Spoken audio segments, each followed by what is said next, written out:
মাসি রে, ওই মাসি করে ডাক পারি শুনস না? তোর যে উত্তর ঘরের চকিতে এক বালিশের লোক আরেক বালিশ হয়ে মিশে থাকলে তো তোর উত্তর শোনা যায় না। পরিচালকরা কবেন যে আপনার একটা অভিনেতারে বাদ দিয়ে দেন, কথা কয় না, কিছু কয় না। হন আমি এই যে দেওয়াটা যে বানছি সুবান মানে গে সুবা সুবা সুবাই বহে হিংনা দেইকা গাড়ের ভরা গাড়ে আইনো। এই যে তোরা যাস বই ফ্যান নিকা দেওয়ার নাকি চকিতে, হ্যাঁ এই যে সেই তারিখে গেছি সোবা টোবা পছন্দ হয় কিন্তু দাম বেশি, টিয়া হয়েছিল না। পরে অনেক করলাম তাহলে অর্ডার দিয়ে একটু কমের মধ্যে অর্ডার দিয়ে নেই, এটা ভালো রেডিমেড কিনাচ্ছে। হুম খালে খালে মাথায় করে আনু।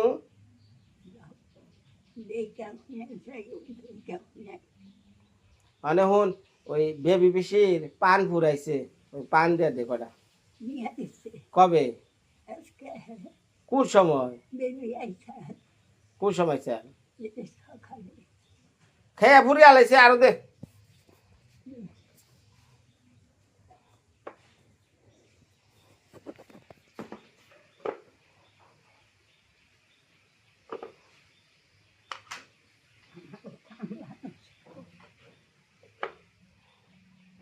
সাইডটা দে, আমি আবার নিয়ে আহমু আর সময়।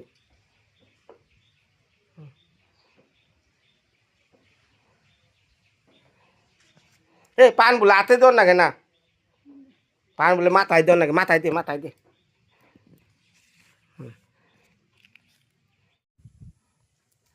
মায়া হাটে রাস্তার পারে কচু খাইতে শিয়াল হাটে।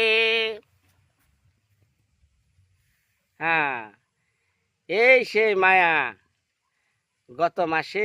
গত বছরের এমন দিনে মায়া 7 দিনে না 8 দিনের আর কি শিশু।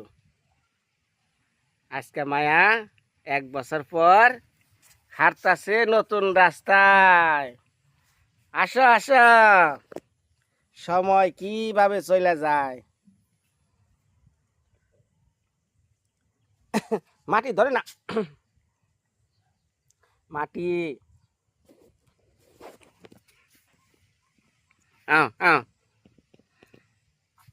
আসো। তোমার তো আবার ঢাকার ভাষায় কর নাকি আসো। তুমি খাইছ না খেয়েছ? আমি তো ভাই অমনে কইতে পারি না। আমরা যা শিখছি এই যে আমাগো টাঙ্গাইলের যে ভাষা মাতৃভাষা এটাই কই। তে আপনারা যারা না বুঝেন তারা কমেন্টে লেখেন বিনয় এই কথাটা বুঝি নাই, কারণ আপনারা প্রত্যেকটা কথা একবারে সূচের মতো ধারালোভাবে শুনেন। এটা কিন্তু আপনাকে কমেন্ট বললে বোঝা যায়। উঠো উঠো উঠো উঠো উঠো উঠো উঠো উঠো উঠো উঠো উঠো, হাত ধরে উঠো। আজকে তোমার হাত ধরাইতে ধরে ধরে উঠাইতেছি, ঠিক 20 বছর পর তুমি আমার হাত ধরে উঠাইবে, বুঝছো? এইটা হলো কি কয় ধারা, বুঝছো? এটা হলো ধারা। আজকে তুমি শিশু, তোমার হাত ধরে উপরে উঠাই, তুমি এক সময় আমি যখন বিছানায় পড়ে থাকুমু তখন তুমি আমার হাত ধরে উঠাইবে। এইটাই নিয়তির খেলা। ওঠা মায়া উঠা, ময়লা ময়লা এমন হামাগুড়ি তাই না। উঠো উঠো, আসো আসো। বাবা রে বাবা, পরে দাঁড়িয়ে আহ আহ এই যে আহ কো আহ এখন আমি ব্রাহ্মণ, টিকলি পরা ব্রাহ্মণ।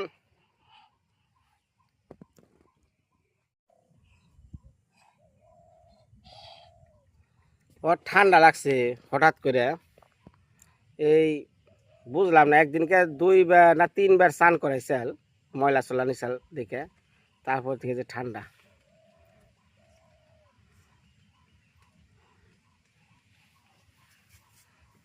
আহ হ্যাঁ, হাঁটো হাঁটো। এই কয়দিন ধরে খুব লম্বা হাঁটা শুরু করছে। রুমের ভিতরে খুবই কম বহে, কিন্তু এই যে রাস্তার পাশে উঁচা নিচে তো এলে আর একটু কষ্ট হয়। এক মুখে খালি গেলানি ধরে যায় রে। হুম, হ্যাঁ, হ্যাঁ। আমার কথা হলো নিজে কাজ করবা, নিজে শিখবা। হ্যাঁ, কেউ কাছে জানি ওই আছে না যে এটা পারি না ওটা পারি না এটা বুঝি না, পরের বুদ্ধি নেবা না, নিজের বুদ্ধিতে ঠইকা মর। হ্যাঁ, এটার ভোগান্তি নাই। তুমি মনের ভিতরে তাও এটা কই হারবা, নিজের বুদ্ধিতে ঠকছি, নিজের বুদ্ধিতে হেরেছি। আর পরে যদি বুদ্ধি দেয় ওইটার মধ্যে যদি তুমি হাইরা যাও, ফেল করো, তাহলে কিন্তু সারা জীবনের কান্না। হ্যাঁ হ্যাঁ, ওঠো, আমি ধরুম না, তুমি চেষ্টা করো, ওঠো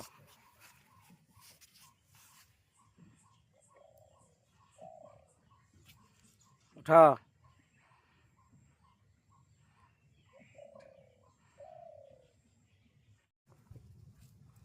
তোমারে নিয়ে আইছি পিঁপড়ার কামড় খাওয়াইবার নিগা, কারণ এইটার নগে তো তুমি অভ্যাস তো না। পিঁপড়ার কামড় খাইলে কেমন বিষ করে, ওটাও তো তোমার শিক্ষার প্রয়োজন আছে। কেমনি পিঁপড়ারে আবার খেদার নাগে। হ্যাঁ, করো। এই যে বিভিন্ন পিঁপড়া টিপড়ার মধ্যে বহাইছি, জানি কামড় দিলে ওইটার ব্যথা অনুভব করে, আর ওইটারে কেমনে প্রতিরোধ করা যায় এইটা একটু শিকার লাগে। ওনে যাও না, ওনে সাপ আছে, ওটাই কামড় দিলে কিন্তু আর প্রতিরোধ করার ক্ষমতা নাই।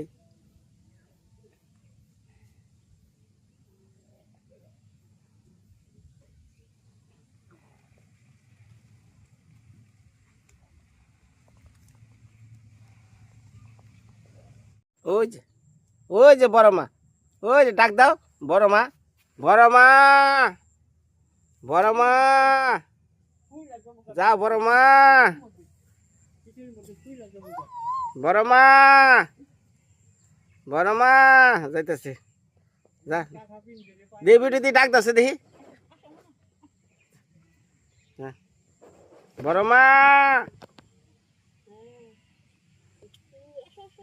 যা যা যা যা যা।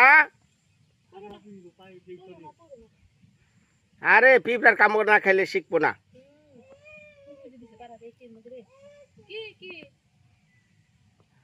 নিয়ে যাও, নিয়ে যাও, নিয়ে যাও। আচ্ছা, আয় আয় আয়।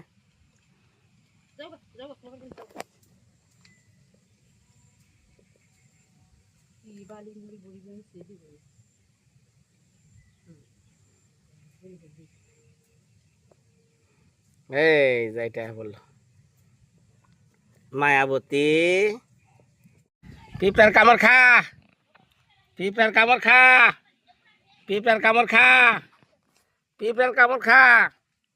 ধর পিঁপড়া, এই যে পিঁপড়ার মতো পাইছি, বিষ পিঁপড়া, কামড় দিলে সারাদিন চিকিৎ পারবি।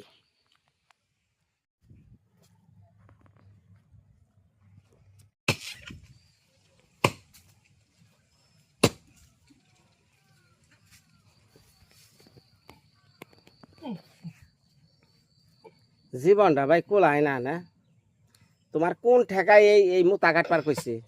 হ্যাঁ, কেরা কইছে? কুড়াল খুলবো না, কুড়াল কুড়াল এটা জর্দার কইটা দিয়ে পেঁচিয়া লইছ, এটা কি কুড়াল?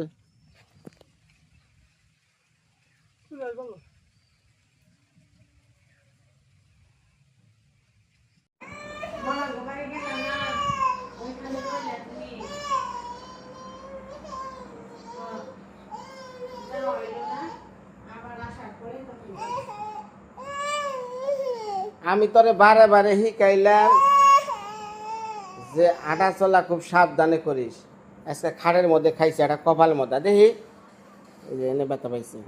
রাস্তা ভালো না, যাবো সালাম আলাইকুম দে বেকারি, আসসালামু আলাইকুম দে, সুন্দর করে নমস্কার দে, সালাম দে, প্রণাম দে, সব দে।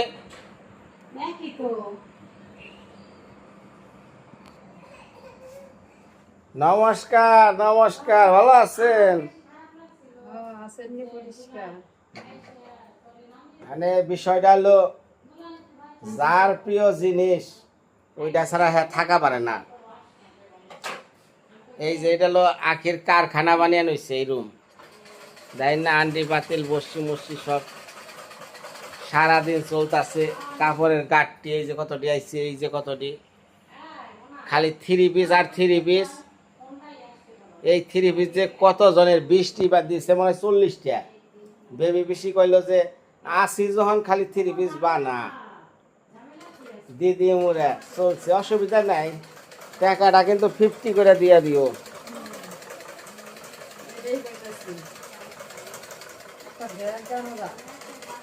তোমার নামে কি কইছে খবর পাইছ? দেখ তোমার নামে কি কইছে।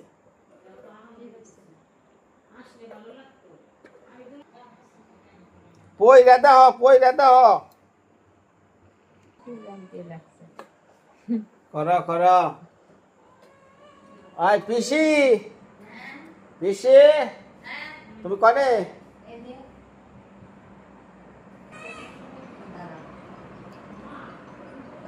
কেরা কল দিল?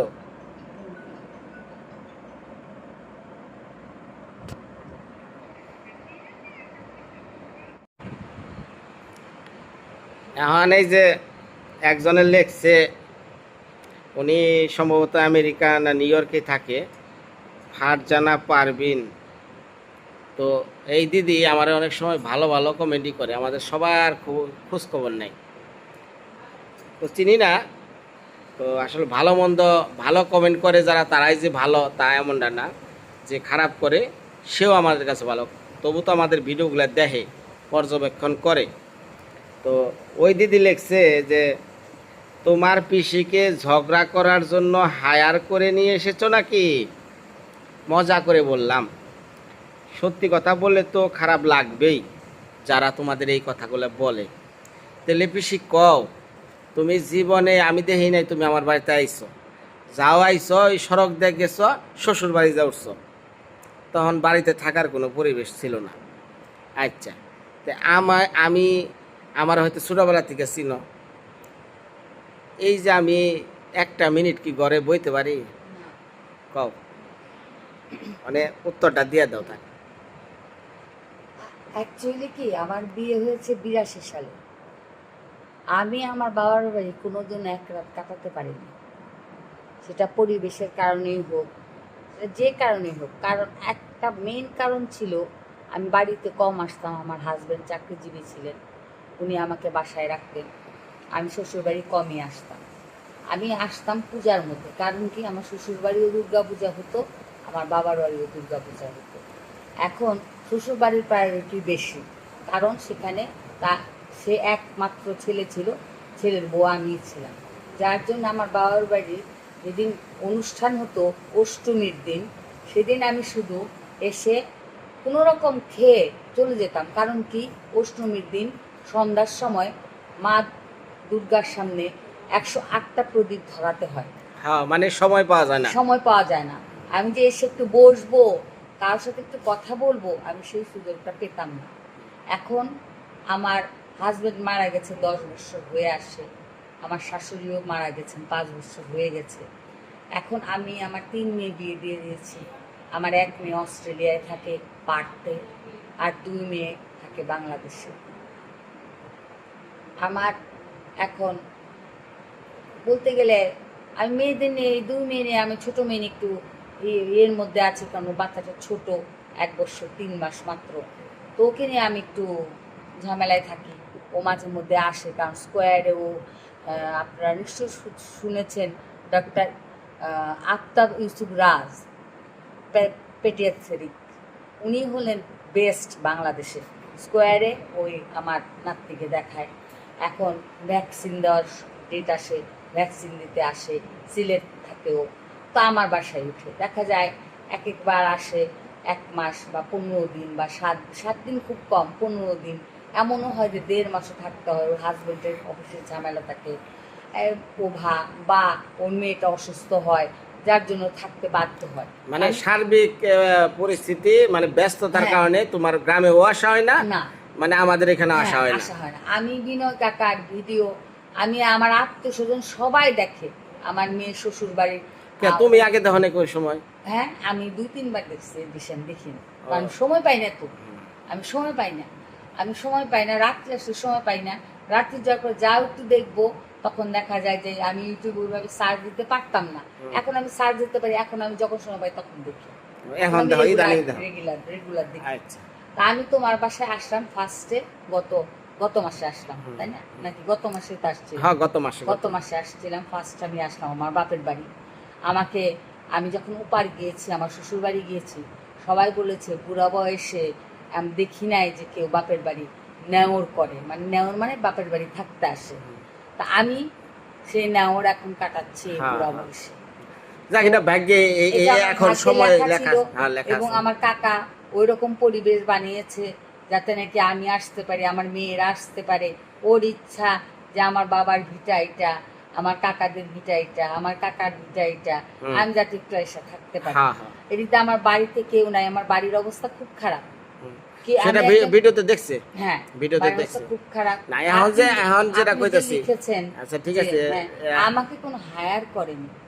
আমি আমি আমার খুব কষ্ট লেগেছে যে আমার কাকা দিন রাত যে ডাকে, এই কারো চোখের অপারেশন, কেউ অ্যাক্সিডেন্ট হলো, এই অমুকের বাড়ির এই অবস্থা, এই অমুকে না খেয়ে আছে, এই অমুকের বাড়ি নদীর চাপ পড়ে পড়ে ভেঙে যাচ্ছে, সেগুলোর খোঁজ খবর নিচ্ছে, তাদের চাল ডাল দিচ্ছে।